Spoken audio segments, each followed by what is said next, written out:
je disais que c'est un peu compliqué de switcher d'une langue à une autre. C'est pas facile, hein. Ouais. Alors, pour parler un peu de tout ce qui est agentique, est-ce qu'il y a des stats pour l'adoption de tout ce qui est agentique sur Google ou sur Google Cloud? Et est-ce que tu aurais, par exemple, des stats pour dire, voilà, on a abandonné un petit peu tout ce qui est RAG classique et on a switché à tout ce qui est agentique, etc. Ou tu vois l'adoption un peu lente en termes de...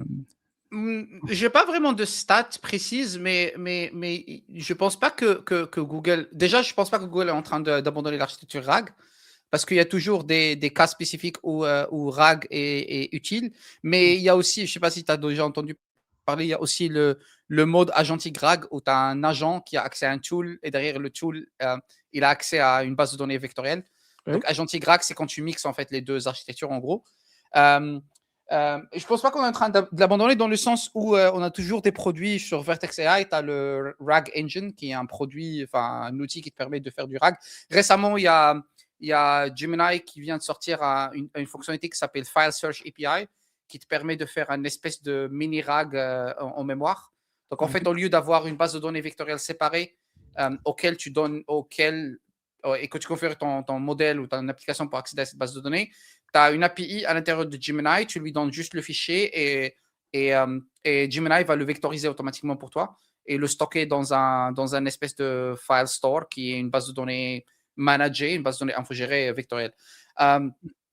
Donc, je n'ai pas de stats spécifiques, mais je vois quand même les deux architectures, ils sont toujours existantes. On parle toujours avec les clients, les utilisateurs. Il y a ceux qui font RAG, il y a ceux qui font Agentic AI, il y a ceux qui font les deux. Donc les deux existent en fait. Ouais, parce que en fait, si on fait l'intersection entre ce qui est inférence et ce qui est agentique, il y a un overlap, il y a un point de chevauchement qui est la génération de réponses. Mais tout le reste, c'est-à-dire de générer ou d'utiliser les outils, ça reste en fin de compte, des call API que tu fais sur les outils pour récupérer. Ah oui. Mais est-ce que, par exemple, avec l'agentique AI et tout ce qu'on récupère pour générer une réponse qui est bien précise, etc., est-ce que vous avez remarqué, en tant que quantité Google, est-ce que vous avez remarqué que, par exemple, il y a beaucoup plus de consommation de contexte, etc. Et comment, par exemple, vous adressez ce genre de problématiques? Est-ce que Ah oui. Parce qu'en Je fait, vois. moi, je fais référence à, je ne sais pas si tu as vu ce qu'a sorti LangChain, tout ce qui est LangGraph et Deep Agents, qui utilisent le stockage en local comme une source de mémoire. C'est-à-dire, au lieu d'avoir un contexte qui est large, il y a des interactions avec tout ce qui est stockage local pour optimiser le contexte. Alors, est-ce que vraiment c'est une problématique qu'il faut traiter ou pas, d'après toi? Ou est-ce que vraiment... Oui, parce que le truc avec les agents, c'est que même si le modèle derrière, enfin le LLM derrière, il a un contexte window assez large, tu as aussi un problématique très connu qui s'appelle la pollution du contexte. Donc, au bout d'un certain nombre d'interactions, en fait, tu as la mémoire qui devient polluée et l'agent, il fait du n'importe quoi. Et donc tu dois pouvoir gérer ce contexte correctement. Donc, chez nous, par exemple, dans ADK, le Agent Development Kit, donc le framework qu'on utilise pour développer des agents, il y a des modules pour faire de la gestion de mémoire dedans. Et la gestion de la mémoire, tu peux la faire soit du côté agent, donc côté client, enfin côté serveur, en quelque sorte cache, ou bien tu peux la faire dans un service spécifique. Tu as un service infogéré derrière qui stocke la mémoire de l'agent, en gros. Mais pour répondre à ta question, en fait, pour le moment, ce que je remarque, c'est qu'il y a toute cette architecture qui existe.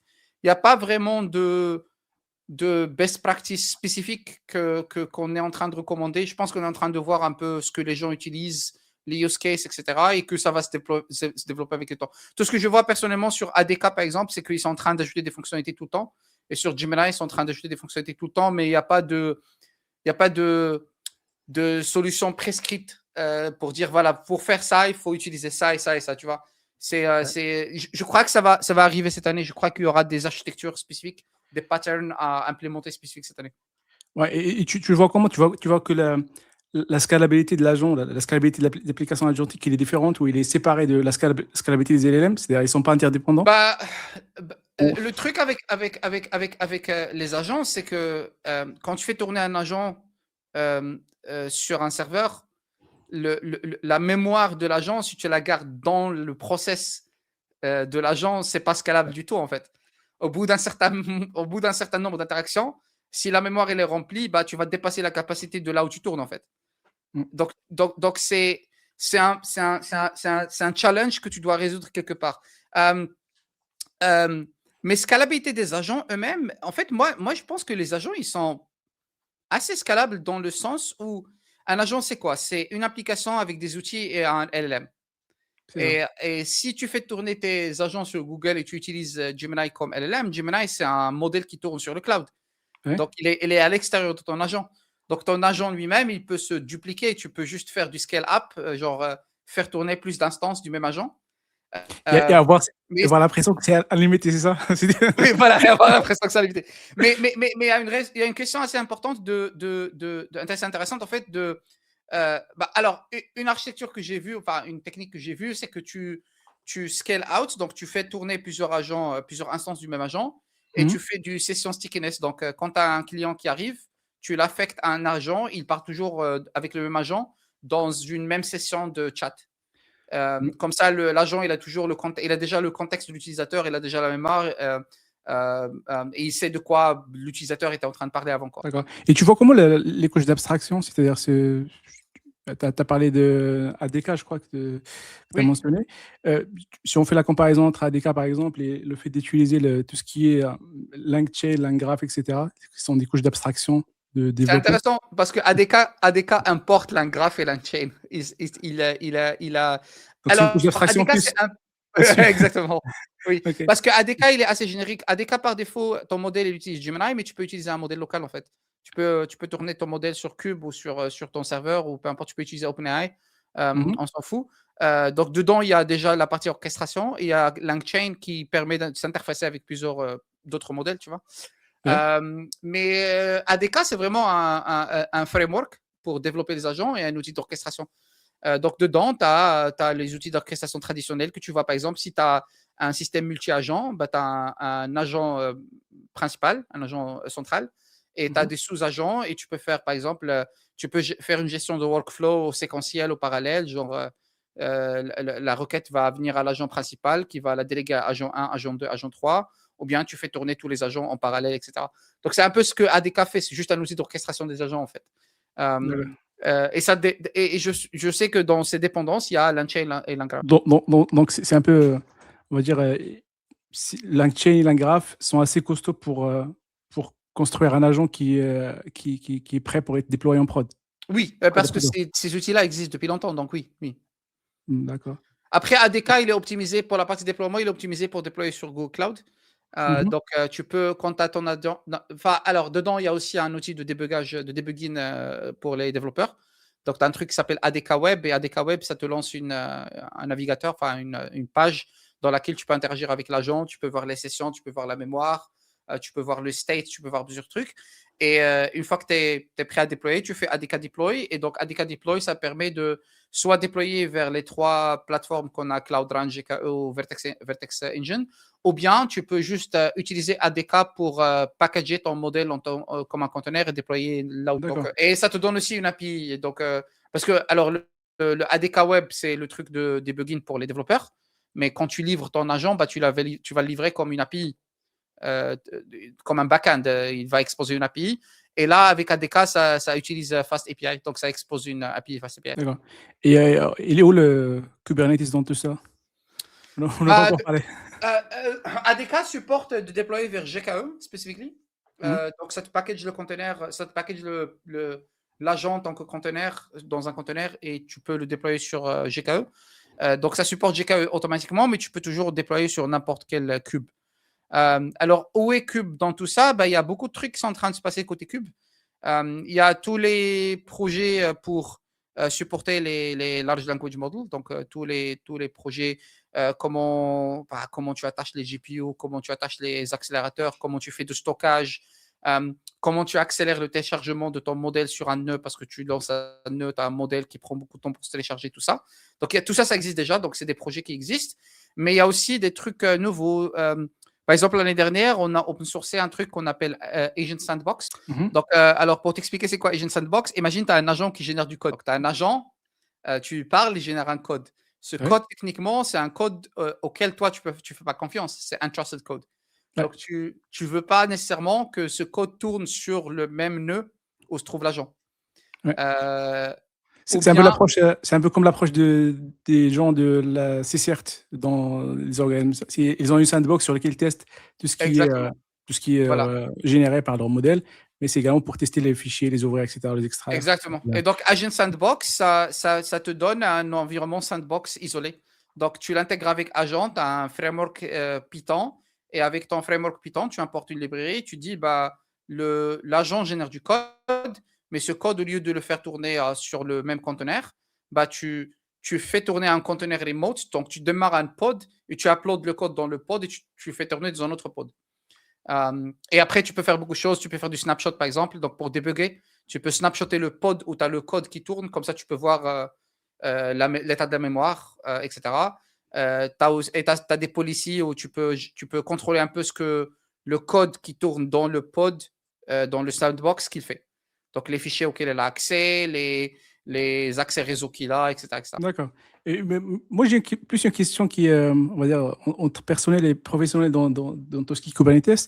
Mhm. Pour les gens, par exemple, qui utilisent comme quoi la Kubernetes, c'est une couche d'abstraction, de virtualisation en plus, et qui cherchent à avoir la performance maximale, c'est-à-dire toucher directement dans tout ce qui est hardware. Tu vois, tu as travaillé sur Kubernetes pendant des années, presque, je crois, 15 ans, etc. Ouais, ouais. Et comment tu réponds à cette question-là? C'est-à-dire, je sais que tu défends Kubernetes dans des talks, mais pour Ouais. les gens, par exemple, qui te disent comme quoi, nous, on cherche la performance maximale, on ne veut pas de virtualisation entre ce que je lance et ce qui est exécuté sur le hardware. Comment tu vois comment Ah tu oui, réponds à cette question? bah, il y a plusieurs manières. Premièrement, tu peux aussi ne pas faire tourner Cube dans des VM, tu peux les faire tourner dans des bar metal, dans des serveurs directement. Donc, tu n'es pas obligé d'avoir des VM avec Cube, en fait. Mais quand tu lances un pod, il n'y a pas une virtualisation? Il y a en quelque sorte une virtualisation parce que tu lances. Oui, mais là, tu peux pas. Là, tu peux pas. Il n'y a pas de solution, en fait. Un pod, c'est juste un conteneur. Mais c'est pas vraiment une virtualisation parce que c'est un conteneur, c'est pas une VM. Donc, il n'y a pas vraiment une couche d'abstraction dans le sens où il n'y a pas une isolation. Ton conteneur qui tourne dans un pod, il tourne directement dans le hardware du serveur, en fait. Donc, en termes d'optimisation, il n'y aura pas une différence énorme entre faire tourner ton application dans un serveur ou faire tourner l'application directement sur le serveur. Il ne doit pas y avoir de différence. Parce que Docker, c'est une couche d'abstraction assez light, quoi. D'accord, donc tu vois, un pod équivalent à une VM pour toi. Si jamais je lance une application sur une VM dédiée, c'est comme je lance sur un pod. Non, c'est Un l'inverse cluster. que je suis en train de dire. Non, un pod, c'est juste un conteneur. Un pod, c'est juste un conteneur, en fait. C'est pas une VM du tout parce que il n'y a pas de kernel dans le pod, il n'y a pas de noyau OS, il n'y a pas d'OS dans le pod, c'est juste un conteneur. Ouais, je te le fais autrement. Si je lance une application sur une machine bare metal, est-ce que c'est équivalent à dire, par exemple, que c'est pareil que quand je lance sur un pod, Oui, sur un oui, cluster? il ne doit pas y avoir de différence, oui. Ça doit être la même chose. En termes de performance, ça doit être la même chose. Alors, le truc que tu vas remarquer avec Cube, c'est que même si tu fais tourner Cube sur du bare metal, d'accord? Imaginons. Quand tu installes Cube sur du bare metal, sur ton serveur bare metal, il y a une partie des ressources qui seront allouées par Cube aux composants de Cube. Donc la kubelet, le kube DNS, l'agent log et tout ça. Donc ils vont retirer.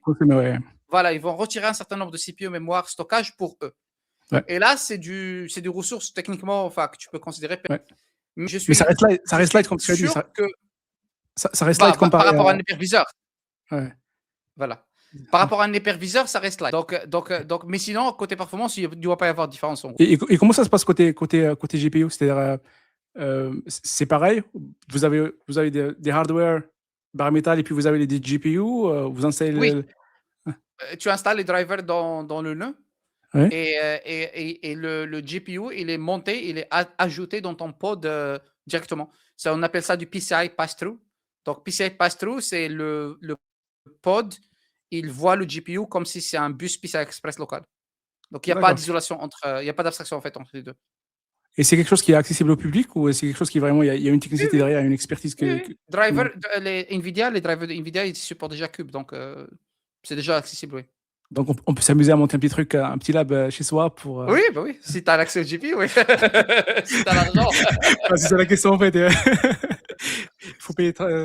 C'est quoi je crois que c'est 3000 balles le truc le moins cher de NVIDIA? Je suis pas sûr. Je connais pas les prix, mais je suis pas surpris si c'est pas 3000 balles. Oui. Mais Ouais, tu peux ouais, faire les trucs de gaming, hein, les GPU de gaming, c'est pas cher.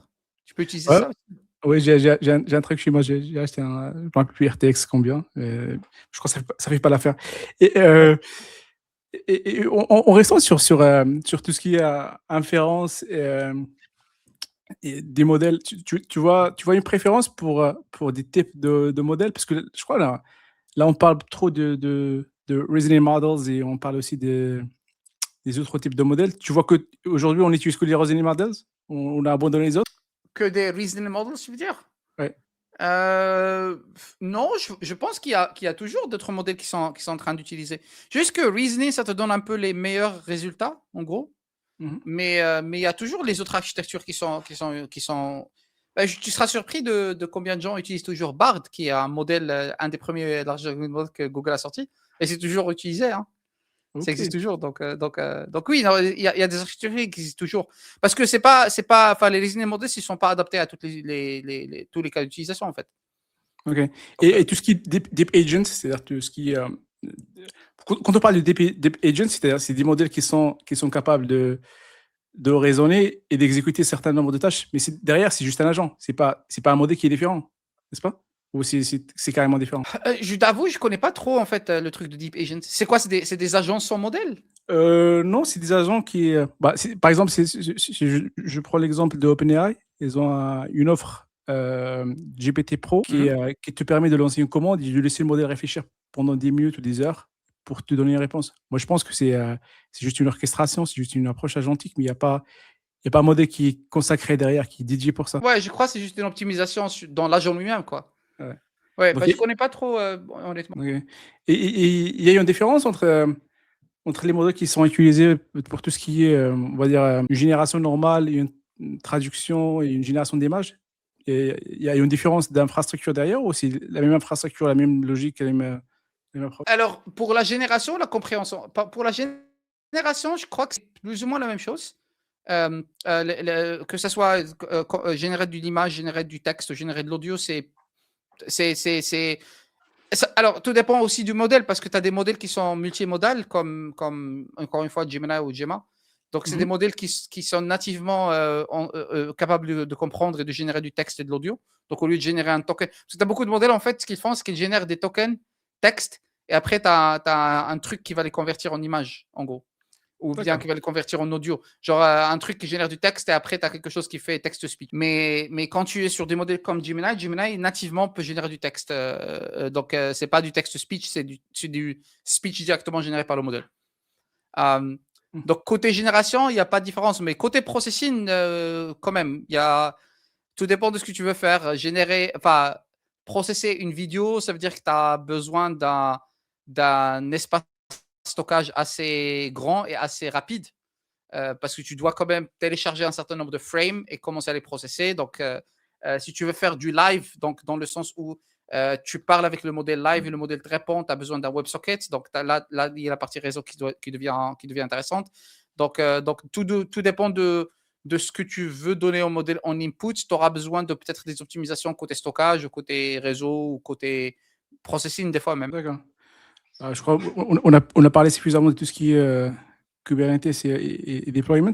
Moi, j'ai une question pour toi pour tout ce qui est adoption. Je sais que tu as beaucoup d'expérience et d'expertise dans le marché européen. Tu le vois comment par rapport au marché américain, c'est-à-dire en adoption? Est-ce Je que tu crois vois? que. Mhm. Je crois que l'Europe, on est toujours derrière quand même. Je crois il y a un peu de retard. Il y a aussi cette particularité européenne de ne pas faire confiance à toutes les technologies qui viennent des États-Unis. Donc, on préfère attendre, on préfère voir. Et Tu vois. c'est justifié ou pas? Des fois, oui, des fois, c'est justifié, oui, je crois. Euh, euh, euh, mais alors, honnêtement, je sais pas trop ce que Mistral sont en train de faire. Ils étaient très bien positionnés quelque part quand ils ont sorti le chat. Ils viennent de signer un grand contrat avec le ministère de la Défense France. Bah oui, je crois qu'ils sont beaucoup focus sur les marchés, le marché local, en gros, genre servir le marché français, oui. Mais du coup, à part eux, il n'y a pas vraiment un autre acteur en Europe. En gros, il y a Mistral en C'est vrai. Europe, et après, tu as Anthropic, Google, tous les autres sont aux États-Unis. Donc je crois qu'on est un peu en retard, mais moi personnellement, je suis de l'avis que toutes les inventions, toutes les innovations sont bonnes, mais il faut quand même un cadre un peu légal pour cadrer tout ça, parce que sinon ça va partir loin, quoi. Ouais, mais Ça peut avoir des conséquences, de mauvaises conséquences, en fait. ouais, c'est vrai que les gens ils sont un peu réticents par rapport à tout ce qui est américain. Mais ce matin, j'ai vu des news sur la Société Générale. Ils ont essayé de faire un truc, une inférence locale dans, dans leur prémisse, mais ils ont fini par abandonner tout ça et partir sur Copilot. Donc, Ah ouais? ouais. Et ça, c'est c'est intéressant. Est-ce qu'il ne faut pas faire ça dès le début? Bah, tu vois, quelque part, je suis pas surpris avec une boîte comme la Société Générale, parce que c'est généralement les grandes boîtes comme ça qui croient qu'ils peuvent faire des trucs eux-mêmes, mais après ils se rendent compte qu'ils peuvent pas. Et C'est ça, quoi, c'est quoi le bottleneck pour toi dans ce genre de situation? c'est généralement pas la capacité technique, c'est juste la bureaucratie interne, en fait. Ces boîtes, ils ont beaucoup de bureaucratie. C'est des banques, ça bouge très lentement, ça bouge pas rapidement, ils sont très hésitants, ils attendent, etc. pour voir. Et donc ça finit par foirer en général, ça finit par ne pas marcher. Et toi qui as bossé par exemple pour Google, qu'est-ce que tu vois de différent par rapport à une culture Google? Je sais pas si tu connais un peu la culture des TPE, on va dire européennes, mais tu vois, c'est quoi la différence entre une culture qui est Google, qui adopte rapidement, qui innove rapidement, et une culture qui est un peu, on va dire, réticente en termes d'innovation? C'est quoi Oui. le moteur? C'est quoi le changement que tu vois nécessaire dans ce genre de situation? Bah, déjà, tu as la culture européenne et américaine, clairement. Parce que Google, ça reste quand même une société très américaine. Et même si on est en Europe, on a quand même une culture très américaine. Mais je n'ai jamais travaillé dans une autre boîte européenne, mais j'ai travaillé avec des clients parce que quelque part, dans ma carrière, j'ai fait un peu de consulting, donc je travaille avec des clients. Je crois que c'est très culturel. Et je crois que même en Europe, ça dépend en fait. Parce que même en Europe, quand tu travailles avec les startups, les sociétés qui sont nées dans Internet, like Spotify, etc., là, ça avance assez rapidement. Ça innove, ça avance rapidement. Ils sont sur le point, ils veulent lancer des trucs. Là où ça coince, c'est généralement les sociétés traditionnelles, on va dire, les gouvernements, etc. Donc la culture, c'est juste une culture Tu vois, le truc en anglais qu'on dit tout le temps, c'est la culture de move fast and break things. Oui. Et ça, c'est pas une culture très réputée dans les boîtes traditionnelles européennes en général. Ouais. Bah, ouais, ouais, tu as raison. Après, il y a aussi les types de contrats de travail qui sont un peu, on va dire, stricts, qui limitantes. Bah, si tu comptes signer un CDI avec quelqu'un, c'est pas la même chose quand tu signes un contrat américain. You can fire for any reason or no Ouais, reason. bah oui, oui, tu peux virer les gens quand tu veux. Ouais. Ouais, ça donne pas une incitation pour les gens pour bosser, hein. Ouais. Mais en termes de régulation, je sais pas si c'est des choses dont tu peux parler, mais est-ce qu'il y a des contraintes, par exemple, pour des boîtes comme Google, côté Europe, pour tout ce qui est onboarding des clients, etc., ou si c'est vraiment un open bar, il y a pas de souci? Honnêtement, je connais pas trop comment ça marche. On a notre charte interne enfin, on a la charte que Google essaye de respecter. Enfin, c'est la charte qui est déjà publiée, mais je sais pas trop si. Parce que je crois qu'il n'y a pas vraiment de régulation. Il y a le AI Act. Je sais pas si il y avait un truc au niveau européen qui est en train de sortir, mais je sais pas où est-ce qu'ils ont arrivé. Ah oui, le EU Artificial Intelligence Act. Euh, mais quand je l'avais quand il était sorti, j'avais lu des articles et ma compréhension, c'est que c'était très light en fait. Il n'y avait pas beaucoup de contraintes dedans.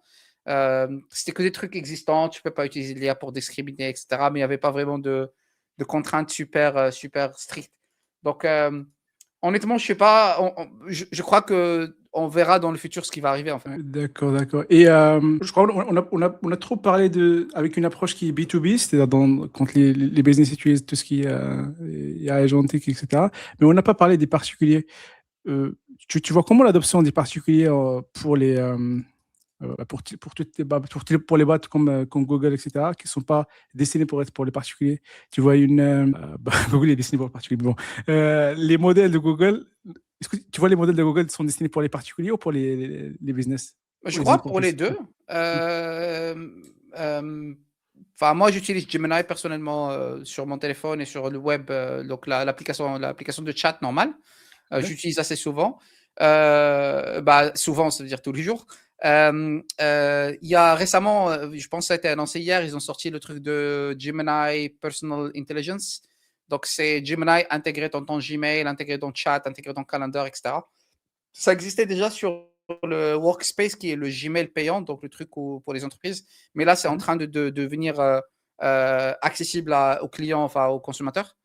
Donc, ils sont en train de faire le rollout. Et il y a aussi c'était quoi, le AI Inbox dans Gmail. J'ai un truc qui s'appelle AI Inbox. Donc, au lieu d'avoir ton inbox, tu as un bouton qui s'appelle AI Inbox et ça te donne juste un résumé de tous les emails que tu as reçus et tu peux utiliser ça tu peux chatter avec Gemini. Donc, je crois que l'adoption, il varie en fonction des pays. ChatGPT, ils sont peut-être beaucoup mieux positionnés côté utilisateur lambda parce qu'ils étaient là avant nous, clairement. Mais je crois que Gemini, c'est en train de prendre des parts du marché. Je ne connais pas les chiffres, mais il y a des gens qui l'utilisent en fait. Moi, quand je fais les conférences, assez souvent, je parle avec les gens, ils disent oui, j'utilise Gemini tous les jours, quoi. Non, d'accord. Bah, j'ai oublié de te demander, vous avez un équivalent de Agent Builder de OpenAI chez Google? Oui, oui, Google Cloud Agent Builder, ou Vertex AI Agent Builder. D'accord. Donc, Et l'objectif, c'est quoi? L'objectif, c'est de vraiment abstraire et de rendre toute la couche d'utilisation des outils abstraite, c'est ça? oui, et ça existe sous deux formats. Hmm. Tu as celui-là qui est dans Google Cloud, mais tu as aussi un truc qui s'appelle Workspace Agent Builder. Ouais, un truc aussi qui est disponible dans Workspace. Donc, si tu as un client, voilà. En fait, avant, dans Workspace, pour faire de l'automatisation, tu avais un langage de programmation qui s'appelle AppScript. Ça existe toujours, mais je crois qu'ils ont juste intégré Gemini et ils ont créé ce truc qui s'appelle Agent Builder qui te permet de développer des scripts, d'automatiser tes flows sur Workspace avec tes documents, tes emails, tes spreadsheets, etc. beaucoup plus facilement. En fait. D'accord, c'est intéressant de savoir ça. Peut-être une dernière question avant qu'on termine la session d'aujourd'hui. C'est quoi la roadmap de Google sur la partie LLM? Parce que je ne sais pas si tu vois ce qui se passe avec Yellowcan, etc., avec Meta.